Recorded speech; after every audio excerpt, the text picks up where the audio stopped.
ഏത് type ക്രിസ്ത്യാനിയാണ്? Roman കത്തോലിക്കയാണോ, പെന്തക്കോസ്താണോ, യഹോവ സാക്ഷിയാണോ, യാക്കോബയാണോ, യേശുനാമക്കാരാണോ? ഇതിലേതാണ്? ഇങ്ങനെ ക്രിസ്ത്യാനികൾ എന്ന് പറയുന്ന 45,000-ഓളം വിഭാഗങ്ങൾ ഈ ലോകത്തിലുണ്ട്. 45,000-ഓളം, ചെറിയ നമ്പർ അല്ല. എന്തുകൊണ്ടാണ് ഇത്രയും? ഒരേ പുസ്തകം തന്നെയല്ലേ എല്ലാവരും ഫോളോ ചെയ്യുന്നത്? എല്ലാവരും ഫോളോ ചെയ്യുന്നത് ബൈബിളല്ലേ? ബൈബിളാണ് ഫോളോ ചെയ്യുന്നതെങ്കിൽ എന്തുകൊണ്ട് ഇത്രയും വിഭാഗങ്ങൾ വരാനിടയായി?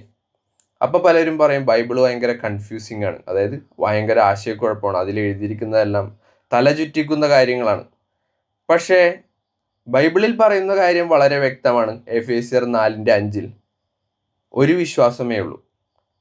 ആ ബൈബിളിനെ അടിസ്ഥാനപ്പെടുത്തി പോകുന്നത് കൊണ്ടാണോ പോകാത്തത് കൊണ്ടാണോ ഇങ്ങനെ 45,000-ഓളം വിഭാഗങ്ങൾ വരുന്നത്? നമുക്ക് പരിശോധിക്കാം. നിങ്ങൾക്ക് തന്നെ ഇന്ന് പരിശോധിക്കാം. ബൈബിളാണോ എൻ്റെ അടിസ്ഥാനം, അല്ലെങ്കിൽ ആളുകളാണോ? ആളുകൾ പറയുന്നതാണോ ഞാൻ കേൾക്കുന്നത്, അല്ലെങ്കിൽ ബൈബിളിൽ പറയുന്നതാണോ? കാരണം യേശു പറഞ്ഞത് ഇതാണ്: എൻ്റെ വചനങ്ങളെ കേട്ട് ചെയ്യുന്നവനാണ് പാറമേൽ വീട് പണിത ബുദ്ധിയുള്ള മനുഷ്യൻ, അവനെ പോലെ ആയിരിക്കുന്നത്.